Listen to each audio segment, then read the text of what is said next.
Selamat pagi semuanya, salam sehat selalu. Ketemu lagi kita di materi teknologi layanan jaringan di Mapel ya, Mapel teknologi layanan jaringan. Kita akan membahas tentang proses komunikasi data dalam sebuah jaringan. Ini pertemuan yang ketiga, KD 3.3 dan 4.3. Dalam KD ini kita akan belajar menganalisis proses komunikasi data dalam jaringan. Kemudian menyajikan hasilnya nanti di proses komunikasi datanya. Indikatornya nanti kalian bisa menjelaskan proses itu tentang komunikasi data pada jaringan. Kemudian Anda bisa menentukan prosesnya. Kemudian yang terakhir Anda bisa menganalisis proses komunikasi data dalam jaringan. Jadi untuk menganalisis ini nanti saya akan buatkan tugas seperti biasa ya. Menganalisis kasus pada buku cetak ya. Dan tugas yang minggu-minggu kemarin yang belum silakan dikumpul hari ini ya di Google Classroom. Materi hari ini ada dua. Yang pertama komunikasi jaringan komputer dan telepon. Kemudian yang selanjutnya ada perangkatnya yang akan kita pelajari untuk perangkat yang mendukung tentang jaringan komputer dan telepon. Ya, jadi karena kita tidak asing lagi dengan namanya jaringan komputer ya. Jadi kita akan belajar tentang komunikasinya. Jadi komunikasi jaringan komputer itu eh, bisa dikatakan sebagai jaringan telekomunikasi atau bisa juga disebut sebagai pertukaran data antara komputer satu dengan komputer yang lain. Tujuannya kalau tujuan dengan adanya jaringan komputer itu tentunya bisa lebih mudah. Itu saling terhubung antara satu dengan yang lain. Baik itu kita ngambil data, baik itu kita ngupload data, itu termasuk komunikasi data ya, berbagi eh, data dengan satu komputer dengan komputer lain ya. Selain itu, peran jaringan komputer itu sangat diperlukan untuk bisa mengintegrasi data antara komputer klien dengan komputer server ya. Jadi ada dua kategori di sini. Yang pertama ada namanya komputer klien. Komputer klien itu pihak yang menerima layanan. Ya, kemudian yang server itu bisa memberikan layanan kepada klien. Ya. Atau client server ya, bisa bertukar antara komputer dengan klien-klien dengan komputer, saling memberi layanan satu sama lain, yaitu namanya komunikasi jaringan komputer ya. Belum tentu klien terus mengakses server dan sebaliknya, server juga belum tentu mengakses klien. Nah, mereka selalu bertukar ya, antara klien dan server saling membutuhkan. Seperti itu. Kemudian cara kerjanya seperti ini. Jadi kalau sinyal listrik yang dibagikan atau yang dibawa maupun sinyal dalam bentuk gelombang elektromagnetik pada suatu jaringan komputer merambat memancar dengan prinsip kerja jaringan komputer. Agar suatu jaringan dapat saling bertukar informasi data diperlukan alat yang disebut dengan modem, modulator, demulator. Nanti kita lihat seperti apa sih, yang berfungsi untuk mengubah sinyal analog menjadi sinyal digital maupun sebaliknya ya. Sinyal analog itu yang biasa ya, sinyal analog. Misalkan seperti ini, contohnya seperti ini. Kalian kirim email berupa bentuk Word atau Excel atau PDF, PowerPoint. Kalian kirim email dari rumah ya. Kirim lewat jaringan komputer, lewat laptop Anda. Kirim, sambungannya kemana laptop itu?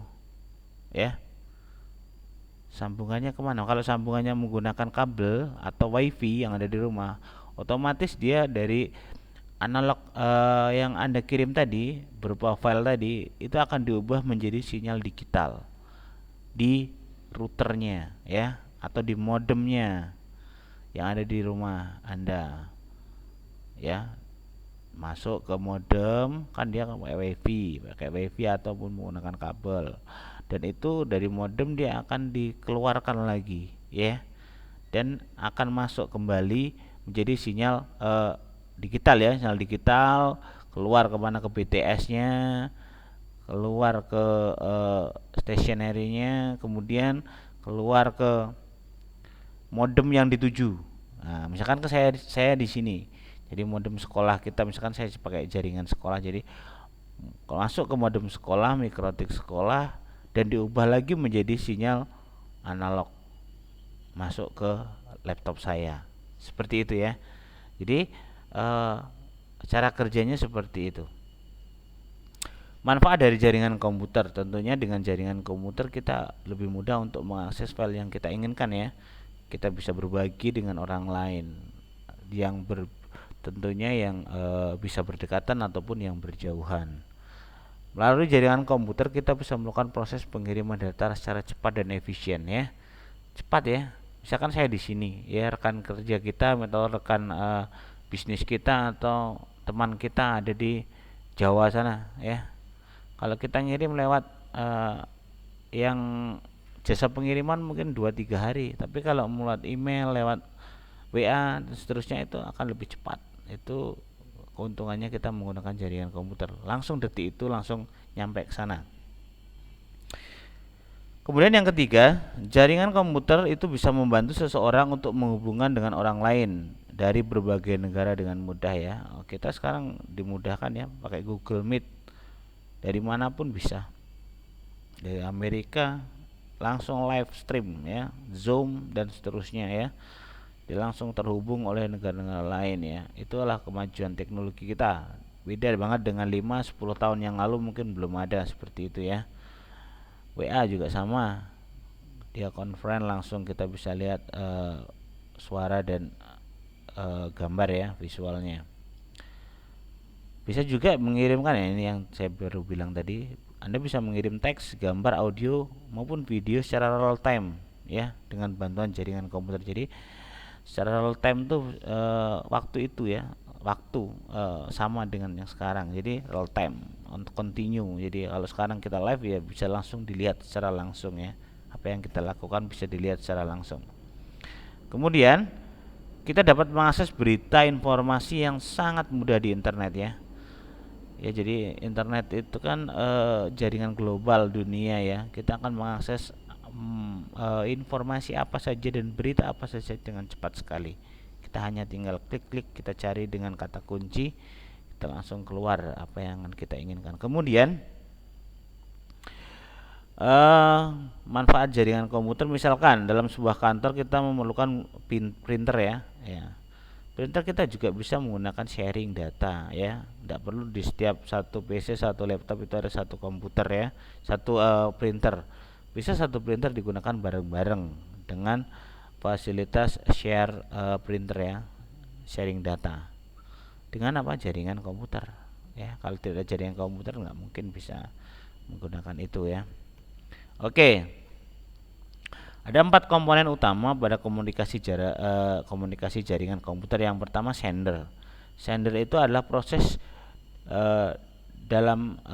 proses di mana, maksudnya ini ya, salahnya. Proses di mana seseorang atau beberapa orang, kelompok, organisasi, masyarakat menciptakan dan menggunakan informasi ya.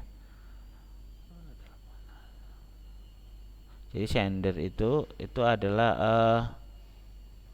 orang yang menggunakan informasi ya. Kemudian protokol, sebuah aturan atau standar yang mengatur atau mengizinkan terjadinya hubungan komunikasi atau perpindahan data antara dua atau lebih titik komputer. Jadi protokolnya itu ada sejenis izin ya, aturan yang mengatur pertukaran informasi.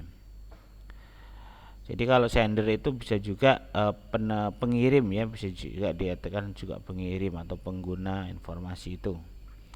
Kemudian media transmisi. Media transmisi itu yang menghubungkan antara pengirim, sender dan juga receiver ya.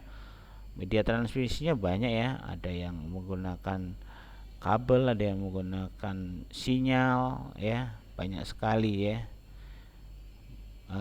Bisa menggunakan kode ya dan seterusnya itu adalah media transmisi. Kemudian receiver itu adalah yang menerima pesan dari sender tadi. Ya, sender tadi adalah yang menggunakan atau yang mengirim informasi itu. Kemudian receiver itu adalah penerima pesan. Seperti itu ya. Kemudian, jadi 4 hal ini yang menjadi komponen utama pada komunikasi jaringan komputer. Pengirim, protokolnya itu aturannya, standarnya, kemudian media transmisinya, apa yang menghubungkan dari sender ke receiver itu apa sih yang menghubungkan, kemudian receiver penerimanya tentunya ya. Kemudian perangkat jaringan komputer. Perangkat jaringan komputer itu apa sih? Yang pertama, perangkat yang digunakan untuk menghubungkan 2 atau lebih komputer dalam jaringan komputer. Ya, agar setiap komputer terhubung dapat saling berbagi data, file dan sumber data lain baik dalam satu jaringan maupun berbeda jaringan. Itu perangkatnya. Perangkat itu berarti alatnya ya. Alatnya apa saja sih? Yang pertama tentunya modem. Ya. Modulator, demulator itu yang mengubah dari sinyal analog menjadi sinyal digital, ya. Jadi kalau atau sebaliknya mengubah sinyal digital menjadi sinyal analog. Kalau dia sebagai sender, tentunya sebagai pengirim, misalkan saya mau ngirim data ke Anda ya. Jadi saya ngirim lewat YouTube misalkan, ya YouTube. Pertama dia akan mengirimkan sinyal analognya ya, analognya. Google Classroom misalkan saya akan buat di analog itu kan, apa yang saya buat di situ kemudian dikirimkan lewat mikrotik sekolah ya, itu berupa sinyal analog tadi diubah oleh mikrotik atau modem tadi keluar jadi sinyal digital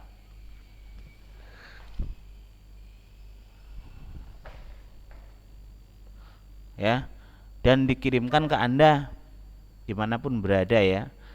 Dan kemudian di jaringan Anda di modemnya juga sama, dari sinyal digital kemudian dia transmisikan atau diubah menjadi sinyal analog dan masuk ke komputer Anda masing-masing atau laptop atau masing-masing atau HP ya. Jadi seperti itu proses kerjanya modem ini. Yang modem ini yang mengatur pengubahan sinyal ini. Kemudian kedua adalah kabel jaringan. Tentunya kabel jaringan ya. Kabel jaringan itu ada 3. Yang pertama ada kabel nanti saya lihat sini. Kabel jaringan itu merupakan peralatan yang berfungsi sebagai media penghubung antara komputer dengan komputer atau komputer dengan perangkat jaringan lain. Jadi kabel ini bisa menghubungkan ya, atau konektornya ya, bisa menghubungkan satu dengan yang lain ya. Jadi ada beberapa tipe kabel UTP. Yang pertama untuk koneksi suara ya, kategori 1 sambungan telepon ya. Kabel UTP misalkan kabel telepon itu ya, itu UTP juga disebut ya, untuk sambungan telepon. Kategori 2 untuk protokol lokal ya, atau Apple dengan kecepatan sekian ya, jadi khusus untuk Apple ya. Kemudian yang ketiga, protokol Ethernet dengan kecepatan data hingga 10 Mbps, itu sama kayak kita biasa pakai ya untuk Ethernet ya. Kemudian untuk protokol token ring IBM. Token ring IBM itu kayak kabel data yang digunakan untuk server ya, komputer server IBM. Kemudian untuk protokol fast Ethernet dengan kecepatan data hingga 100 Mbps. Jadi kategori 3 dan 5 itu yang hampir sama yang sering digunakan, Ethernet dan fast Ethernet ya. Oke. Ini contohnya, ini kabel UTP yang kita sering pakai ya, kabel UTP-nya. Nah, biasanya seperti ini yang kalian biasa crimping kemarin di kelas 10, itu kabel yang menghubungkan antara jaringan komputer dengan PC, PC dengan laptop, PC dengan hub, PC dengan switch ya, itu menggunakan kabel UTP ini.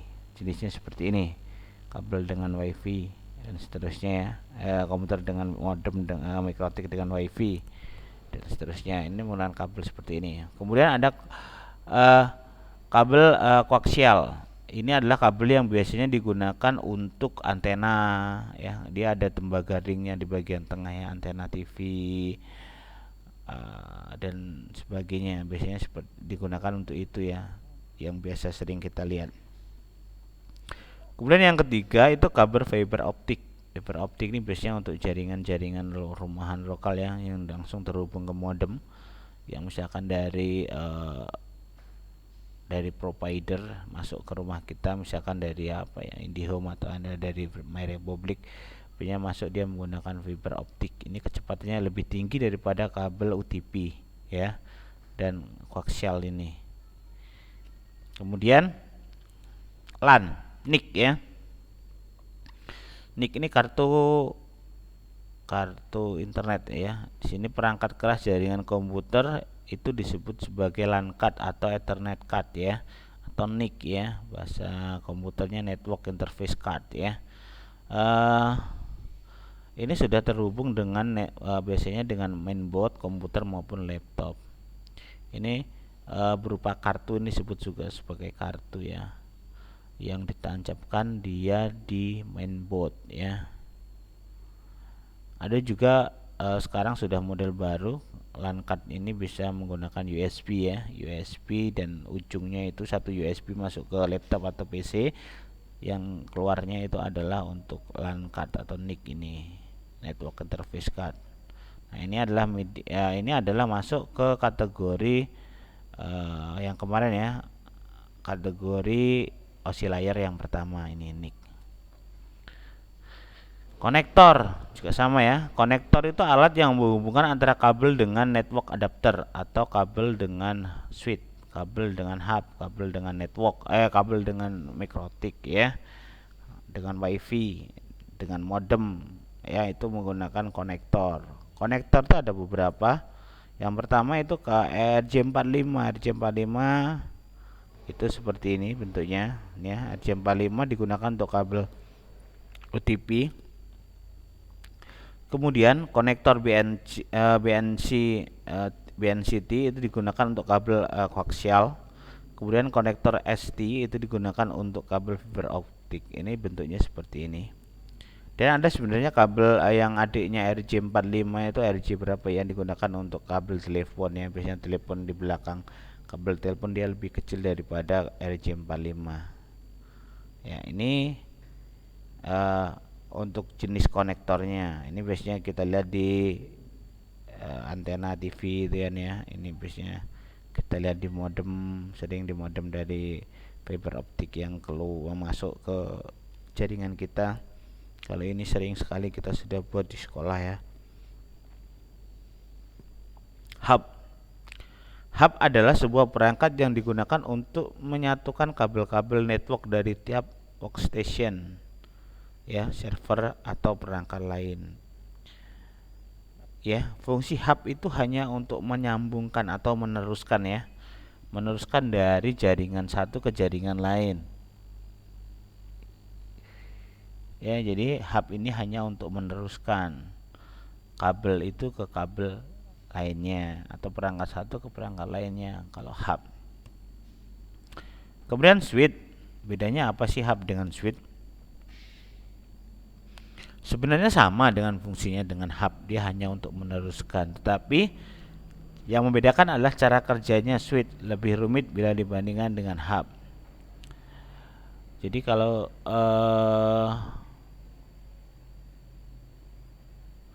switch itu bisa mendeteksi MAC address dari beberapa komputer ya yang digunakan, atau kalau di switch manageable atau switch Cisco itu bisa di manage ya, atau bisa diatur portnya, IP-nya berapa dan seterusnya ya. Itu bedanya dengan hub. Kalau hub kan tidak, dia hanya colok, hanya untuk menyambungkan. Kita tidak bisa mengatur apa yang isinya di dalam. Tapi kalau switch, dia kalau yang switch manageable, rata-rata sekarang banyak yang switch manageable itu sudah bisa diatur IP dan kegunaan dari switch itu sendiri ya. Kemudian repeater ya. Repeater itu berfungsi untuk memperkuat sinyal dengan cara menerima sinyal dari suatu segmen jaringan lalu memancarkan kembali dengan kekuatan yang sama dengan sinyal asli pada segmen kabel yang lain ya. Repeater itu kayak wifi itu ya. Repeater itu sebenarnya itu sebenarnya kabel repeater ya. Wifi itu masuk juga repeater termasuk ya, karena dia mengeluarkan sinyal kembali. Jadi sinyal yang misalkan dari eh, mikrotik kita keluarkan ke repeater ini ya, untuk penguat sinyal ya. Banyak sih macam-macam repeater ini bentuknya, tidak mesti seperti ini ya, tapi intinya dia hanya mengeluarkan sinyal ya. Dia hanya menerima sinyal dari suatu segmen jaringan lalu memancarkan kembali. Jadi ya dia terima dan juga memancarkan kembali. Tuh. Kemudian bridge. Bridge itu sama dengan repeater, tapi bridge lebih fleksibel dalam lebih cerdas daripada repeater ya. Bridge dapat menghubungkan jaringan yang menggunakan metode transmisi yang berbeda. Ya, misalkan internet baseband dengan ethernet broadband ya. Ini untuk bridge itu kayak sejenis jembatan gitu ya. Tapi biasanya kalau sekarang bridge jarang dipakai. Bridge itu sudah otomatis nanti masuk ke mikrotik ya, sistem mikrotiknya bridge. Tapi ini mungkin kita harus kenal dulu bridge ya. Kemudian router. Nah, router atau mikrotik nih ya. Fungsi utama router adalah sebagai perangkat dalam jaringan komputer yang digunakan sebagai penghubung antara jaringan atau network. Router yang menentukan jalur mana yang terbaik untuk dipakai data sehingga dapat sampai ke tujuan ya. Jadi setelah modem tadi, kalau di jaringan setelah modem itu yang pertama setelah diakses dari modem adalah ke router ya. Lewat kabel dia masuk ke router. Nah, di router ini atau mikrotik inilah kita jantung utamanya dari sebuah jaringan. Kalau modem tadi dia hanya memasukkan network ya, menghubungkan ke jaringan kita keluar. Kalau di router. Nah, di mikrotik ini yang mengatur kita keluarnya dan ada yang masuknya. Itu di mikrotik kita lah yang mengatur. Ya, dari luar kita masukkan ke dalam, kita lewat mikrotik. Kemudian yang dari mikrotik, yang dari dalam kita keluarkan juga lewat mikrotik. Nah, itu router atau mikrotik ini dia yang mengatur ya, menentukan alurnya atau jalurnya yang tepat mana yang dipakai untuk mengirimkan sebuah jaringan itu. Kemudian kita masuk ke komunikasi data pada jaringan telepon ya. Jadi kalau tadi kan jaringan ini ya, jaringan komputer, kita sekarang masuk ke jaringan telepon. Kita masuk ke jaringan telepon kabel. Telepon kabel berarti telepon yang biasa ada di rumah itu ya. Telepon kabel menggunakan sistem wireline sehingga membutuhkan kabel supaya dapat berfungsi. Cara kerjanya, suara dari pengirim diterima oleh alat yang disebut dengan mikrofon. Kemudian mikrofon mengubah gelombang suara menjadi sinyal listrik, kemudian disalurkan oleh perangkat telepon. Sinyal tersebut disalurkan melalui kabel ke pusat telekomunikasi. Dari pusat telekomunikasi, sinyal tersebut diteruskan kepada penerima. Setelah sampai ke penerima, maka sinyal tersebut diubah lagi menjadi gelombang suara oleh alat yang disebut dengan speaker ya. Speaker ini maksudnya. Ya. Itu cara kerjanya kabel.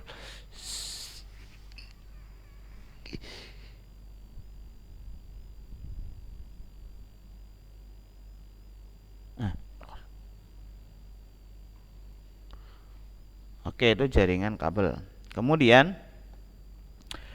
jaringan telepon seluler. Mungkin jaringan telepon kabel ya masih banyak digunakan, tapi tidak seheboh atau tidak seterkenal sekarang ya jaringan telepon seluler ya. Jadi banyak orang sekarang sudah beralih menjadi telepon seluler, tapi masih ada juga yang masih menggunakan tetap telepon kabel ya.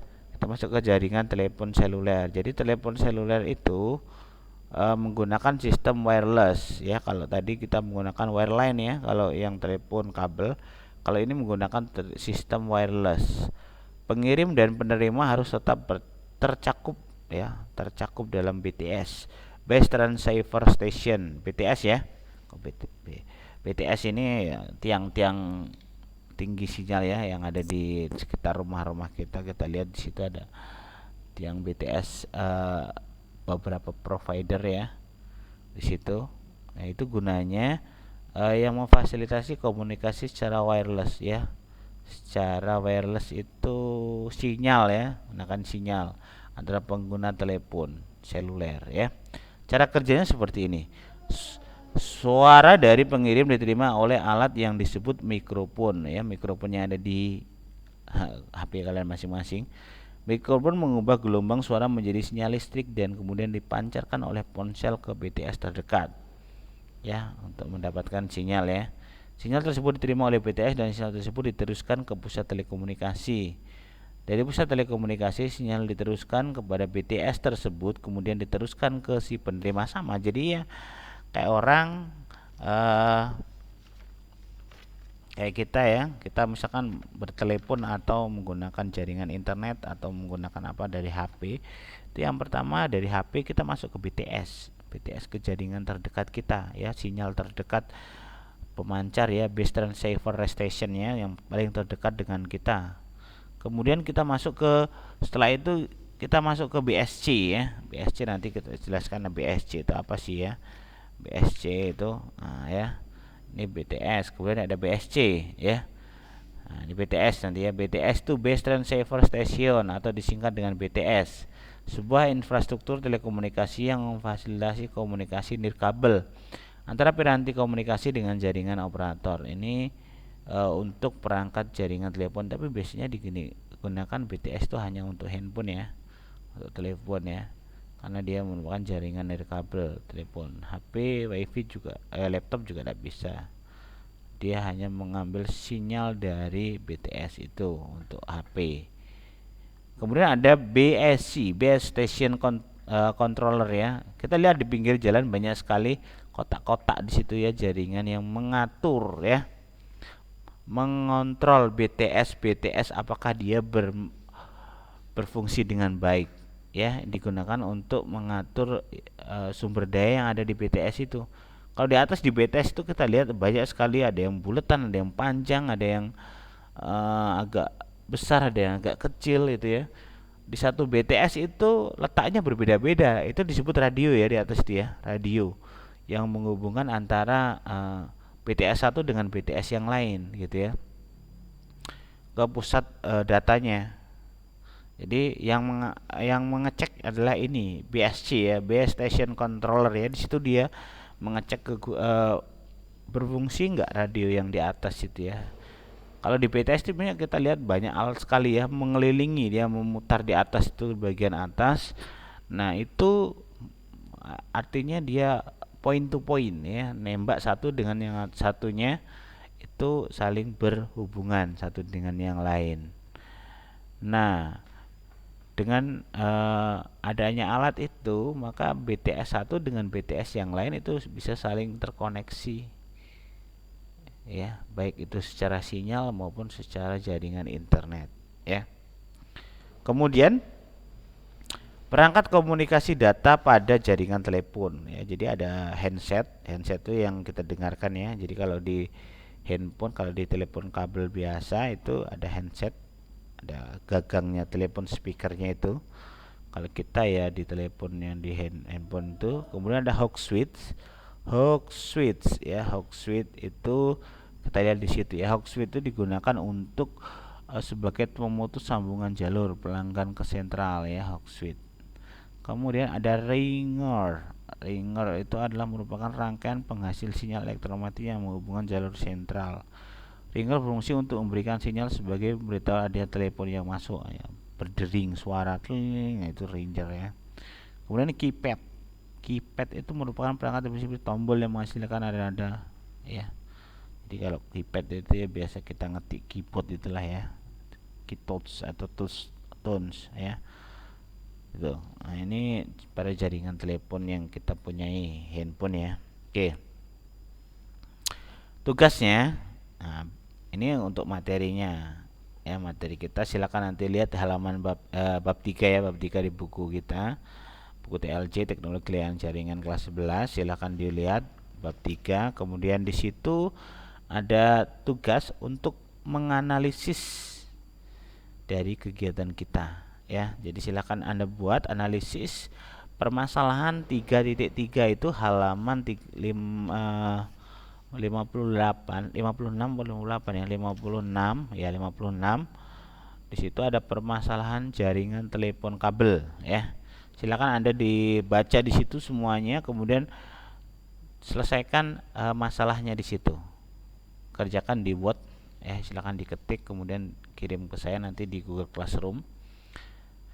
Kemudian yang 35 juga sama. Permasalahan 3.5 itu ada di 3.5 itu di halaman 60 ya. Anda lihat di halaman 60. 3.5 itu permasalahan jaringan telepon seluler. Kalau tadi telepon 3.3 itu jaringan telepon kabel ya. Ini jaringan telepon seluler.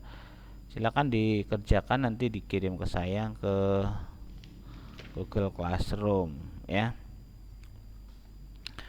Bentuknya file Word ya. Silakan diketik di Word kemudian nanti diupload di sana di Classroom. Paling lambat tanggal 26 Agustus. Oke. Mungkin demikian saja yang bisa saya sampaikan sesuai dengan KD kita tadi, bahwa Anda indikatornya di sini ya. Anda bisa menjelaskan, menentukan prosesnya dan juga menganalisis sesuai dengan apa yang saya tugaskan tadi. Silakan nanti dilihat di sana di bukunya. Oke, itu saja yang saya sampaikan. Semoga bermanfaat. Tugasnya nanti di Google Classroom. Sampai ketemu di pembelajaran berikutnya. Selamat pagi, salam sehat, tetap jaga kesehatan, jangan pergi kemana-mana, belajar rajin di rumah. Semoga kita cepat bertemu di sekolah kembali. Oke, terima kasih, selamat pagi semuanya.